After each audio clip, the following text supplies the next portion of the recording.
What's happening, family? It is your man, Courtney Robert Brown Jr. Happy to be back. Well, at least I'm back in the US of A. Had a productive trip back in the motherland again, and we're back at it. Again, I want to wish everybody, I know we're now in the second month of the year, but I still want to wish everybody a happy, healthy new year. Hope all is well. And if you guys had saw any of the work that we did while we were over there, I was preparing you because this is February, my dad's birthday. The Field Marshal, the Professor, Mr. Vice President, will be turning 82 years old this month. So it really, when I was over there, it allowed me to do some reflecting, you know, and obviously because I wouldn't be bouncing between Africa and all around the world doing business and being able to live the life that I'm able to live if it had not been, you know, for obviously the sacrifices and efforts that my dad did. And I thought it led me to thinking about all the other family and friends that, you know, he has been able to bless and has been a blessing to.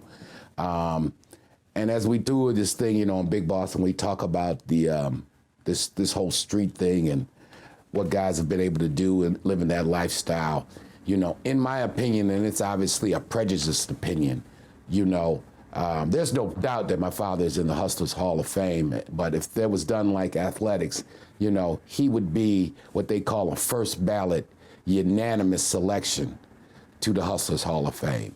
You know, he has not been all city, he's not been all state, he has been all American, first team. You know, when you look at his track record from when he started off, when Eddie, the fat man, when the big man brought him in, you know, him and Eddie were childhood friends. For those who don't know, when from the time in 1970, when he quit driving the bus, he was a bus driver in October of 1970. He was a bus driver 3 months behind on his mortgage. 18 months later, after working with Eddie, he was basically a millionaire. Eddie had bought him a house next door to him in Southfield, you know, driveway full of Cadillacs and Lincolns. And our life, me and my sister and the rest of our family on both sides and everybody else, as the saying goes, a high tide raises all ships. So, you know, just being able to really reflect on that, this man, you know, went from 18 months, went from a bus driver to dealing with the Gambino family in the name of Eddie Jackson, and then was able to, you know, him and Eddie, you know, and on that, before I go even further, you know, it made me go back through the scrapbook. So this is the story from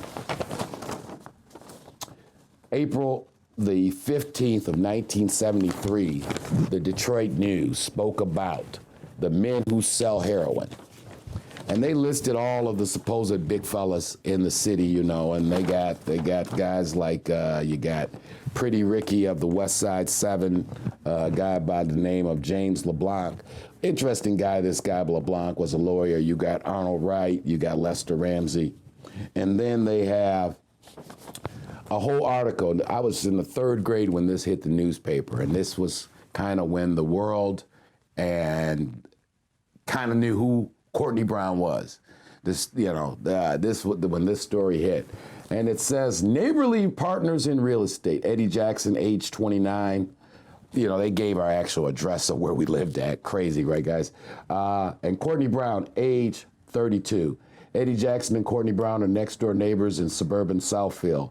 Their $100,000 homes are plush, well kept, and secured with elaborate alarm system. Parked out front in the circular driveway is the usual assortment of expensive cars. Jackson's white Rolls Royce with crowd pleaser stenciled on the rear. Both Jackson and Brown say they are partners in real estate, but neither will reveal any details about their activities.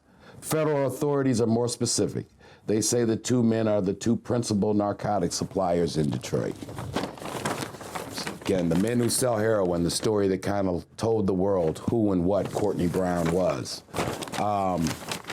So, you know, in that journey, and we're going to go through kind of this, it'll be to guys, because again, I know some of you have seen the documentary, Motown Mafia, the story of Eddie Jackson and Courtney Brown. If you haven't, check it out on Tubi TV or on Amazon Prime. But you need to really read the book if you want to know the whole story. But again, getting back to just Pop's street legacy. So, and let me qualify on that. However great a hustler he has been, and Lord knows, again, if you do the money count, in my opinion, the amount of money that his hands touched, collecting for Eddie Jackson, being the number 2 man in Eddie Jackson's organization, the count when he gets out of jail and he goes on his own and he hooks up with Mr. B down in the Bahamas and he puts together his Caribbean Connection run. When he hooks up with the Nigerians and he puts together the Nigerian Connection run. Then when he puts it down with the Pakistanis and the whole Pakistani plug run, I think, you know, when you add up his time working with the Fat Man, what he did with the Caribbean Connection, Mr. B coming out the islands, what he did with the Nigerians in that run, and then the one where he just locked the city down for half of the 90s with the Pakistani plug. You know, when you do the number count, I dare anybody to come up with the number. That really, all jokes aside, and that's all respect to all the other big fellas, but it's kind of like a sports thing. This man's, my dad's history in the streets, it's not a 2-year run, it's not a 5-year run. He put his game down for 4 decades, you know, and how many people did he help? How much money did he pass out and support? Millions. How many M's touched his hand? Obviously, they were in the streets. But again, you know, just really a hustler's hustler. I think I'm obligated to give him his roses while he is still here. So again, you know, that was in '73 when they came out with this story, when it first broke. The men who sell heroin, the secret was kind of out. Him and Eddie, of course, and the whole crew, and while I'm giving the old man his flowers, let me give the flowers to a few other people, some here, some who ain't there. Hopefully you guys have enjoyed the stuff that we just had with the Black Dispatch, Tommy Sharp, better known as Black Butch. Charles Rudolph, the great Dolph, still here. A brother here, Zach Garrett, 5-0's brother. You know, he's still here, still in the Detroit area. Butch talked a little bit about him. We're actually going to try to get a hold of Zach. He's got some fascinating stories. This was the cover story of Feds magazine when we first decided to do this project 10 years ago. You know, cover story of Feds. Eddie the Fat Man Jackson, Detroit's premier heroin dealer. You got my dad. You got a brother out there. Shout out to Spencer Mims, another Detroit legend around here. Everybody knows him, still a great guy, still around here. You got the Fat Man. And blocked out there in the lettering is a gentleman by the name of Big Willie Kilpatrick. Big Willie, for those who know the story, you know, he was an integral part, just like Butch, just like Rudolph, just like 5-0. When I was growing up, Joe Weaver, Reggie Weaver, well, Big Willie Kilpatrick was an integral part of that crew and organization. And as the legend has been told to me, it was actually after Eddie had already blew up and they did the thing in Hancock, and just, again, you know, another, besides my father's count, you know, the fact that, and I'm sure it would have worked anywhere, but, you know, it was Dad, and when Eddie gave him the instructions to find him a piece of property, it was my father who found the building on Hancock, which was the location that Eddie would then take his thing and just take it to the next level. And you've heard Eddie Jr. speak about the $100,000 days there on Hancock. But after Eddie had put down the retail, the penny cap game on Hancock Street, it was Big Willie Kilpatrick, as it's been told to me, that actually cut into Eddie and said, you know, man, you don't have to really even worry about this retail thing. You got the connection. This is after Eddie's already now met the Italians, has met the Gambinos out at the Ali Frazier fight.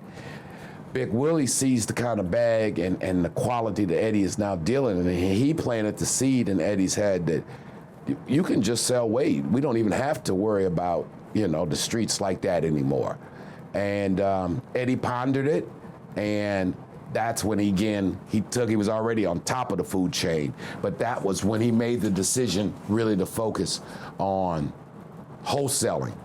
And according to, so a lot of these newspaper articles, and according to the federal authorities and street legend, you know, he was definitely the biggest thing in Detroit and the state of Michigan, and probably the biggest thing in the Midwest. And, you know, his number count again could run up there with Frank Matthews, Nicky Barnes, whoever you want to talk about. That's a fact. But yeah, Big Willie Kilpatrick planted the seed actually for that.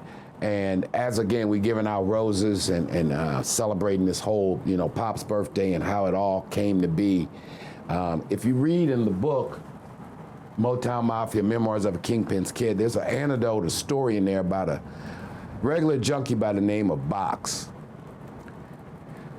I've never met the man.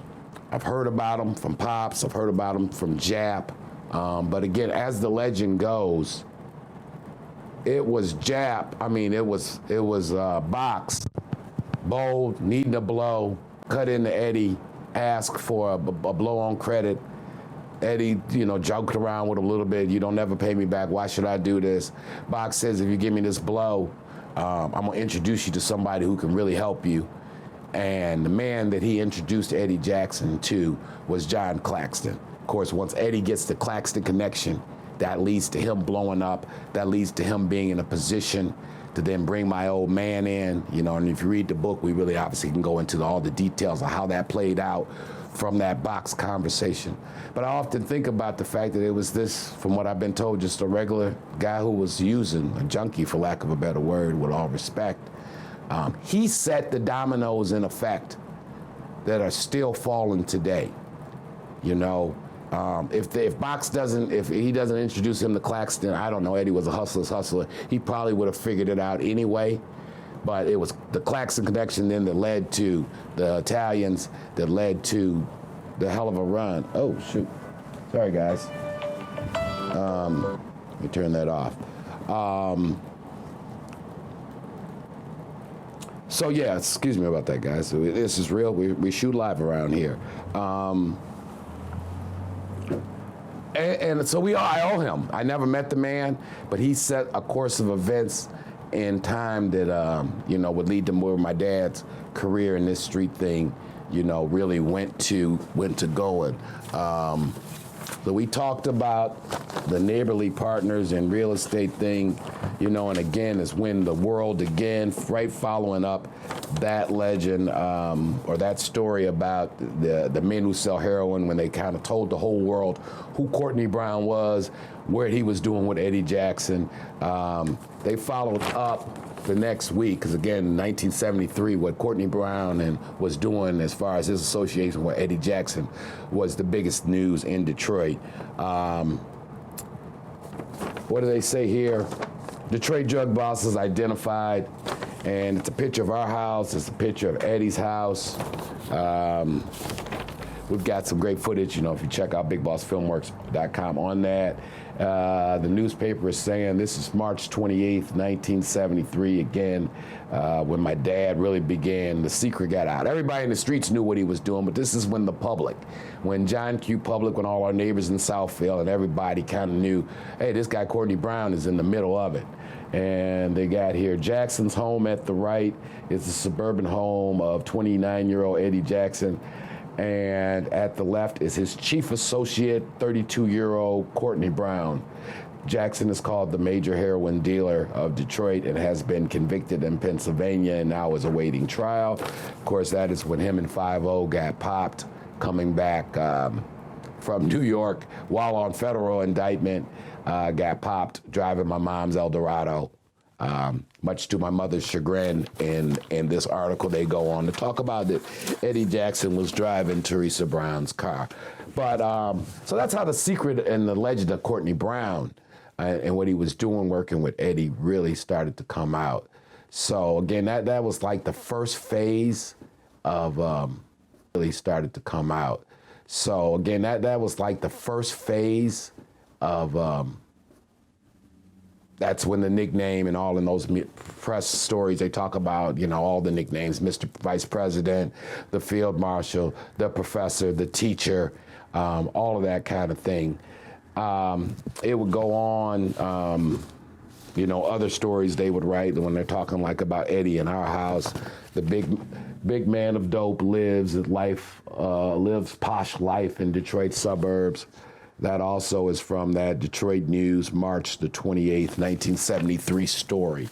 So, and then, I think you guys are a little familiar what happens. They keep that case in court all throughout the 70s. By the end of the 70s, they have to go sit down. Then he gets out in 84. Now, while the old man is already in jail, though, he is reconnected with, and as the legend of this story.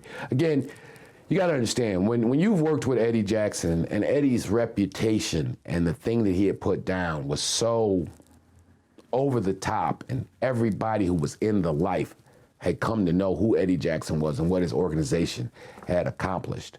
When your resume in the federal penitentiary is you are the number 2 man to Eddie Jackson, you are pretty much carte blanche. So as the old man, and this is like I'm in high school, so the old man is at Mile End Federal Penitentiary. Some guys connected to the Gambino crime family, they were actually members of the Westies, which is an Irish gang out of New York, and the Boston Irish mob. Cut into him and said, you know what? As Pops tells the story, they're like, ain't you the big man's man? And Pops is like, who you talking about, Eddie? And he was like, yeah, Eddie, that was my man. Yeah, I work for him. And they like, well, we heard from the Italian friends that y'all was it, and if you want to do a little work, let's do some work. So Pop starts putting this thing together, messing with this Irish mob connection, the Westies, via being referred by the Italian mob, being referred because of his working with Eddie and Eddie's reputation with the Italian mob. So whether it's corporate America or the streets, you're only as good as your resume, right? And so again, let's run the numbers. So we know that in the 70s, they're doing, $10 to $100,000 a day business. He's helping orchestrate, working for Eddie. Now, in the 80s, while he's in jail, in the federal penitentiary, he's pulling plugs, which allowed me, again, while I'm here giving him his flowers. My dad's locked up. I'm still going to private schools because he's making things happen while he's still locked up. So he has his adding on to his resume that I didn't add in the beginning of this conversation. Besides working with Eddie, being the number 2 man in the biggest thing ever to hit this town. What he puts down in the late 70s with Mr. B coming out of the islands, coming out of the Bahamas. Then when he puts down with Ota and the Nigerian crew. Then when he puts down with Muhammad and the Pakistani crew. But in that resume should be added the work he did while locked up with the Irish mob. So he does that thing, he puts down his game with the Irish mob while he's locked up. When he comes out, he continues hustling with them. There will be some deaths. Some of the guys who were integral in that connection end up passing away. Shout out to Big Paulie. May he rest in peace. Big Paulie was the conduit between the Italian mob, the Irish mob, and my old man. And so those who don't know or who get it twisted when I'm here on YouTube talking, my life in the streets has been working in behalf in my father's name. What I know, who I know, what I've been exposed to and have been able to see has been in my father's name. I dealt with Big Paulie and, my man, the connection from the Irish mob and all of that. But again, that was in my father's name. Then he follows up beyond that, again, resume. While he was locked up on that bid with the whole crew, the 32-man indictment of Eddie's crew, he had met a guy, Mr. B, he's a spoken guy by the name of Basil Miller out of the Bahamas. Most of you have not heard of Basil Miller, but that's just because really the only ones who get caught and get hammered you get to hear about. But it ain't nothing to do about his size and scope because Mr. B down there in the islands was as big as they come. Multi-international plugs from India to England to Amsterdam to Haiti. Those of you maybe have seen some of the stuff when we speak about Mr. B. Mr. B was one of the founders of Norman's Cay, when you see the movie Blow and they talk about the runways, he was dealing with a guy named Carlos Leader. Those of you who follow this kind of thing, Carlos Leader was Pablo Escobar's chief lieutenant. Well, my dad's man he helped Carlos Leader and those guys set up that whole Bahamas conduit, right? So while they're locked up, Mr. B and my old man, they bond, they connect. Old man has gotten out first. By the time Mr. B gets out around 86, and this is kind of, again, where I'm about now. By this time, I'm in college. When Mr. B gets out in 86, he reaches out to the old man, tells him to come down to the Bahamas. Just crazy story. You know, we are all products of our environment. So I had heard the old man, this is like summer of 86. And the old man had told me that his man from the Bahamas, from the islands, had come home. He was thinking about running down there to see him, to see what they could get popping. So I don't talk to my dad for about a week. I go by his apartment over there on 6 Mile, and he had just come back in. I could tell he had been traveling. And as he's talking to me, hey, Junior, how you doing? What's up? Yada, yada. He's like taking off his jacket, and he's just nonchalantly takes off his jacket. He unbuttons his shirt, and there's a kilo taped to his stomach, and there's another kilo taped to his back. And I'm like, Daddy, what the fuck? What? For real, Daddy, what? He like, well, you know, I told you that my man from the islands had just come home, and so I had fake ID, because now he's doing all of this. He's still on probation, you know, federal probation. And he's like, so I went down to the islands, and we chopped it up. The numbers was right. So again, you know, people talk, and everybody can, but I'm not telling you guys now what I think or what I know. You know, Pops was getting bricks from Mr. B for like 12. Okay, so do the math. Do the math. That's 36 ounces for $12,000. 36 OZs in a brick, right? He's getting them for 12. Now, there are some people I know, factual, that have had a little bit better ticket, but you can count them people on one hand. That's the truth. And if you're talking about here in the city of Detroit, you can count them on one hand minus some fingers, who really, really ever had a plug, letting them go at 12. Pure, straight from the Colombians. Okay? So anyway, he tell me that he then went down to the Bahamas, he chopping them up with his man. His man say, okay, we can do this, that, and the third. I got him for 12. Why don't you send your people down, and we can get it popping. You know, I got all the security, all the customs people, police, I got everybody down here took care of. So we can, half the job we got clear. Your people just need to be able to clear U.S. Customs. So now this is before 9/11 and all of this, you know, back then, you know, the airport wasn't like it is now. It wasn't all the scanning. So anyway, Pop like, well, shit, I'm down there. I'm down there under a fake identity, you know.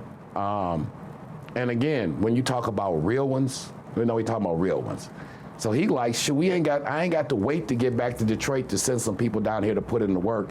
And be not confused, we've had a big staff and a big payroll and a lot of people doing transport for us. But when push came to shove, if Pop had to put in the work himself, he put in the work himself.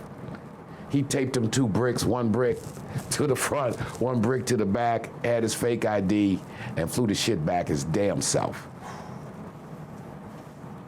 And again, this is just known, you know, and anyway, so that was the beginning of that Caribbean connection. We ran that from 86 through 89. God rest his soul, Mr. Miller Basil has passed. Shout out to his family. Just really good people. You know, I've met in my father's name a whole lot of big fellas, but Basil Miller and where he was at with it and the way he put down this thing, and the fact he was connected all the way up to all the politicians in the Caribbean, to being connected with Carlos Leader. And I'm not talking about connected, I mean, he did work with Carlos Leader. I mean, he was that guy. He was the guy, he was the black man Sosa if you want to use the Tony Montana fictional, but he ain't fantasy. Basil Miller was the black man Sosa, for real, for real. So, I don't go off. Y'all know I'm doing a whole bunch of other stuff in life, but a couple of these things, on my pop's birthday, I just wanted to get off my chest and give him his roses. So when y'all really who into this street thing, it ain't Ben 10 like my daddy. Be clear. And I'm talking about in the country that really got the number count. So Pops goes through that run with the Bahama thing, right? He's getting them at 12. I mean, forget about it. He got Fat Frank. They're taking it to the streets directly with Fat Frank. And I'm out my mind that summer because, I don't know, man, me and me or Eddie Jr. will talk about that summer, maybe summer 87, we got so much money coming through. I blew through like 200,000 on just the bullshit party broad tip in 90 days. That's not an exaggeration. If anything, I'm undercounting the money, right? So again, when people talk about they was getting money, and I'm not here to knock anybody's legend, but how many really? I ain't the man. I blew through 200 in 90 days, and I'm just a salary worker for my old man. So what was his pockets looking like? Come on. This factual. There's 1,000 people that lived and enjoyed, because you can imagine as we handling this bag, we was feeding a lot of people. A lot of people. Shout out to Speedy. Shout out to God rest his soul, John the Baptist. He was my father's main man. Give him his roses. Wish we could have had this YouTube thing going when the Baptist was alive. He was him and my father met at the Atlanta Penitentiary, and John Bailey was his God-given name, his street name, John the Baptist. That was just my daddy's man. No matter how bad the Baptist might mess up or do, and the Baptist did quite a few $1 million mess ups. In fact, on that same note, with that same Caribbean connection, God rest his soul, love the Baptist to death, but Baptist, dealing with the old man, he was out of his league, but that was the old man's man. And sometimes trust in that life, trust is actually worth more than competency. Because what the Baptist wasn't going to do was backdoor him. If he ever heard and he had his ear to the streets about some shady shit that these niggas might be thinking about doing, he was going to let us know. And so even though he mismanaged quite a few bags, and I remember Mr. B one time, he had mismanaged a big bag, and Mr. B was like, your friend the Baptist has got to go. This guy's too much every time. And and Pop was like, check this out. That's what ain't gonna happen. Ain't nothing gonna happen to the Baptists.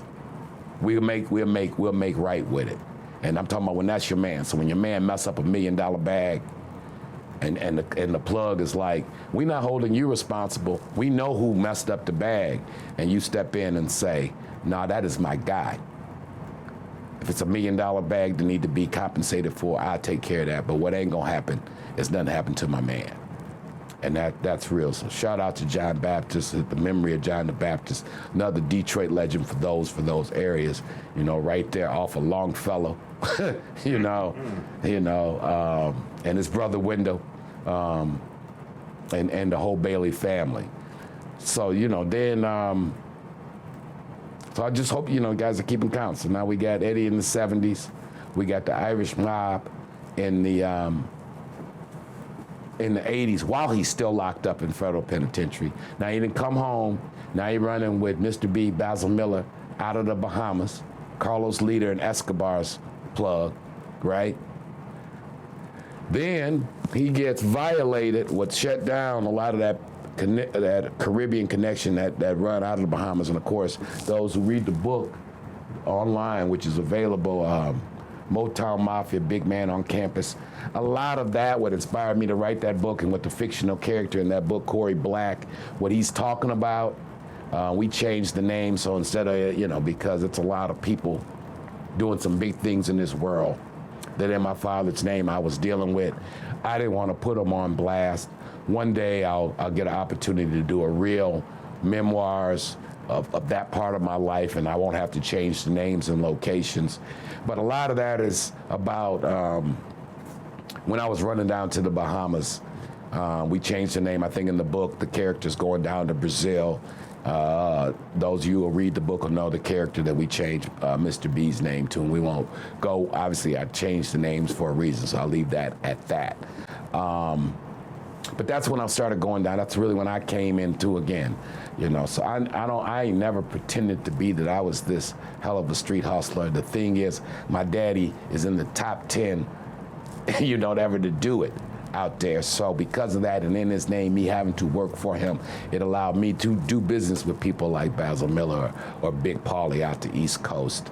And then, of course, he would run into the Nigerians, because what ends that Caribbean plug thing, besides some people talking that got niggas started snitching, that got popped, but then the old man catches a pistol case because of the heat he's catching from this Caribbean run. The feds run up into his apartment. They find some money. They find a gun. He's still on probation. They give him another 18 months. So this is the end of 89, 90. He catches a gun violation case. While he's on that gun violation case, he's at the Fed joint in Springfield, Missouri. Comes across a Nigerian brother by the name of Ota.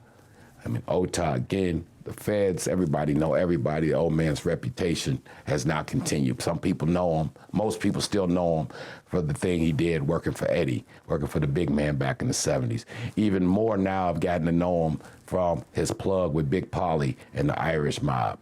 Even now, more people in different circles know him, that he's the one that's got that connection coming out of the Bahamas. Then, so Ota's hearing all the niggas in the Fed joint talk about this guy do this, that, and the third, and he cut into him that he, he Nigerian. He tied into the people back in Nigeria, that they doing their thing and they got it going swell, and maybe we can do a little business. This crew out of Nigeria, they were running, most all of them, as it happens with these kind of guys, once they get out the Fed joint, they get deported back to their home country. So Ota couldn't come back to the States anymore when he got out. So him and Pops would meet down in Antigua or St. Martin, St. Lucia, some of them islands in the Caribbean. Our homegirl, Shauna and Trina, shout out to Shauna and Trina. We're gonna get those two young ladies on camera. Shauna and Trina did most of the legwork for Pops' organization, just stand-up women. Shauna and Trina put in the work going down to the Caribbean, getting that Nigerian bag and getting it back to the States, and in fact, without any issue. So he puts together another 18-month run with the Nigerians. And the only thing that was to slow down the Nigerian thing was, as that thing is going, he then gets the Pakistani plug, which, for those who don't know, go back and look at it. It's in our archives, the Pakistani plug. But again, as I'm just doing this count and giving the field marshal, giving the professor, giving Mr. Vice President his flowers, for those who like to follow this kind of thing, and when you talk about big fellas and what they've done, his word was so good that when his man Muhammad had got compromised in Chicago, or thought he had been compromised, he tells the old man, I got 10 bricks, uncut, untouched, stashed in Chicago. If you can get them, we'll split it and we can get something going. The old man, again, without going, we'll do a whole different post than that, or it's already been a story done on it with my old man actually telling the story. If you go in our archives, and I guess at some point in this, I need to say you guys need to like, subscribe, and share, and thanks for the support and all that. But Pop starts off, his first move with the Pakistanis was a 10-brick move. He knocks off $5 million in 90 days. That Pakistani plug lasted from 92 to 97 consistently. okay? This is in the 90s and he's still putting a 15 on his thing. This is the run that allowed me to open up stores up in Harlem and run around with Russell Simmons and Prince and Tyson and allowed me just to have a fantasy life, right? You've heard Eddie Jr. over on True Street Crimes talk about what he was doing on French Road during that run, a $50,000 a day spot. But let me add on to some brothers who ain't here to talk about it. You had Fat Frank, another project legend, God rest his soul, doing the same kind of numbers down in the projects for us, right? You got some other people, again, who are out here now who I can't put on blast, who are also doing that Pakistani plug, eating the same kind of meal off of the old man's plate. So let me confidently say to you guys, you got Eddie we can speak about. He already talked about, he doing $50,000 on French Road. God rest his soul, you got Fat Frank doing another $50,000 a day down in the projects. And I assure you there was another 3 whose names I won't mention doing the same thing. That's 5. 5 times 5 is 25. That's $250,000 a day. I ain't talking about some stuff that ain't people to verify. So when y'all making y'all list, if you ain't got the field marshal, if you ain't got Mr. Vice President on that list, you're not really following this thing. And again, my dad just lived such a phenomenal life. You know, it's such a blessing now to see him about to turn 82. You know, he gave the joint 17, 18 years of his life, so none of this came free. So yeah, shout out all those who did do some early happy birthdays to my old man. You know, he's doing well. Obviously, he's up in age now. He appreciates all of the support, you know, that has been given to him. It still tickles him to death that this whole thing has even occurred. You know, when he goes out, when he does go out and people ask him for his autograph or a picture with him, you know, it really makes his day. So again, that runs through 1990. So if you guys want some more information, again, last plug, just to let you know, if you really want to get the in-depth story of my dad, of Courtney Brown Sr., of the Field Marshal, of Mr. Vice President, of the Professor, you need to get the book, Motown Mafia, Memoirs of a Kingpin's Kid. Check out the doc, directed by Al Prophet. What up, Al? Shout out to Al. Shout out to Cavario, friends over at American Dope. Check out the DVD. It's available at Amazon Prime. It's available on Tubi TV. And so for my dad, I just want to say thank you. I want to say thank you again from me, for Lou, for the entire Big Boss family. We really appreciate you guys. And you know, just nothing but love. So happy birthday to the Field Marshal. Love you, Daddy. Peace out, fam.